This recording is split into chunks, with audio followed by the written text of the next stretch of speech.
पाककलेमध्ये तुमचं खूप खूप खूप मनापासून स्वागत। मुलांना सुट्ट्या पडल्या की मधल्या वेळेमध्ये रोज काही ना काहीतरी खायला हवं असतं आणि हो, संध्याकाळची वेळ झाली की चहासोबतसुद्धा मस्त एकदम चटपटीत खायला असेल ना, तर चहाची रंगतच वाढते। तर आज आपण महिनाभर टिकणारा मधल्या वेळेतील खाऊ खुसखुशीत मेथी मटरी कशी करायची ते बघणार आहोत।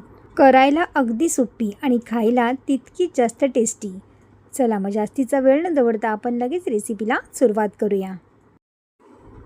तर इथे आपण 1 वाटी गव्हाचं पीठ घेतलेलं आहे आणि या गव्हाच्या पिठामध्ये आपण 4 चमचे बारीक रवा घालणार आहोत। 1 चमचा सफेद तीळ घालायचे आहेत, अर्धा छोटा चमचा हळद घातलेली आहे, 1 चमचा यामध्ये लाल तिखट घालायचं आहे, 1 चमचा धना पावडर घातलेली आहे, चवीनुसार यामध्ये मीठ घालायचं आहे आणि पॅनमध्ये आपल्याला 1 चमचा तेल घालून थोडीशी मेथी आपल्याला ह्याला परतून घ्यायची आहे। तर अर्धी वाटी तुम्ही मेथी घेतली तर तरी देखील चालेल, पण इथे मी थोडी कमी घेतलेली आहे आणि आपल्याला ही मेथी 2 मिनिटासाठी फ्राय करून घ्यायची आहे आणि शिजवून घ्यायची आहे। थोडीशी नरम झाली ना की आपल्याला या पिठामध्ये मिक्स करून घ्यायची आहे। तर सगळं साहित्य आपलं छान इथे मिक्स करून झालेलं आहे आणि त्यानंतर इथे मी थोडं थोडं पाणी घालून याचा घट्ट गोळा आपल्याला मळून घ्यायचा आहे। पीठ मळताना आपल्याला पातळ मळायचं नाही आहे, थोडंसं घट्टसरच ठेवायचं आहे। तर अशा पद्धतीने आपल्याला इथे पीठ मळून झालेलं आहे।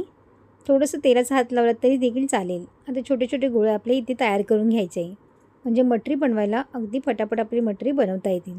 त्यासाठी आपले इथे गोळे मी करून घेणार आहे। तर इथे मी गोळे करून झालेले आहे, तुम्ही बघू शकताय बघा। तर आता आपल्याला ही मटरी तयार करायला घ्यायची आहे।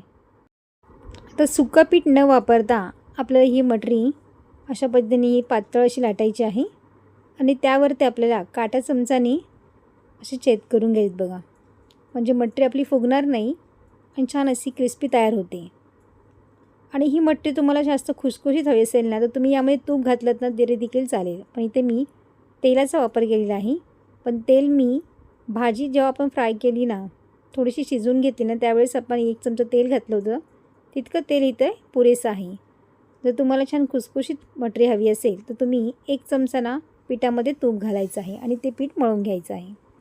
आता अशा पद्धतीने इथे मटरी मी सगळ्या करून घेतलेल्या आहेत। आता आपल्याला एक एक करून ह्याला फ्राय करून घ्यायची आहे। तर गॅसची फ्लेम आपल्याला मीडियम ठेवायची आहे।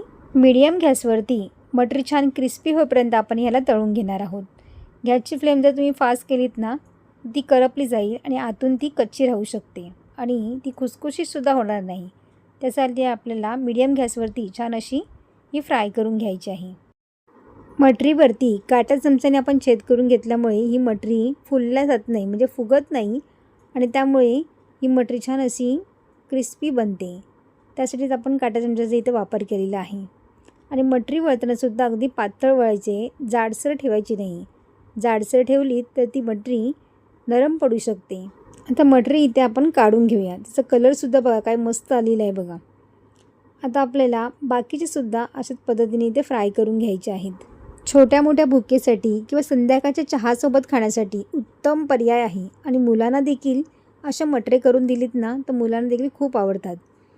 तर मी सगळ्या अशाच मटरी इथे फ्राय करून घेणार आहे आणि आपल्याला फ्राय करताना मीडियम गॅसवरतीच करून घ्यायच्या आहेत, म्हणजे छान अशा खुसखुशीत होतात, त्या नरम पडत नाहीत। आता मुलांना शाळेला सुट्टी पडेल त्यावेळेस तुम्ही अशी मटरी करून ठेवलीत ना, एकदा करायची आहे आणि महिनाभर खातील अशी छान खुसखुशीत राहते। त्यामुळे एकदाच करा आणि महिनाभर खा, नक्की ट्राय करून बघा। तर सगळ्या मटरी आपल्या इथे फ्राय करून झालेल्या आहेत आणि तुम्ही बघू शकता बघा, मस्तपैकी एकदम इथे फ्राय झालेले आहेत। कलरसुद्धा काय भारी आलेला आहे बघा, मस्त एकदम क्रिस्पी आणि कुरकुरीत आपली ही मटरी तयार झालेली आहे। तर इथे मी तुम्हाला एक तोडूनसुद्धा दाखवते बघा, हे बघा तो किती मस्त आणि क्रिस्पी झालेली आहे। छान खुसखुशीत अशी मटरी झालेली आहे आणि खाण्यासाठी सुद्धा खूपच जास्त टेस्टी झालेली आहे। ताज्या मेथीपासून बनवलेली ही मटरी तुम्हाला कशी वाटली मला कमेंट्स करून नक्की सांगा। व्हिडिओ आवडली असेल तर लाईक, शेअर आणि सबस्क्राईब करा। बाजूची बेल आयकॉन पण जरूर प्रेस करा, जेणेकरून जेव्हा पण मी नवीन व्हिडिओ अपलोड करीन त्याची सर्वात आधी नोटिफिकेशन तुम्हाला पाहायला मिळेल। पुन्हा भेटू अशाच एका नवीन रेसिपीमध्ये। तोपर्यंत मस्त खा आणि स्वस्त रहा।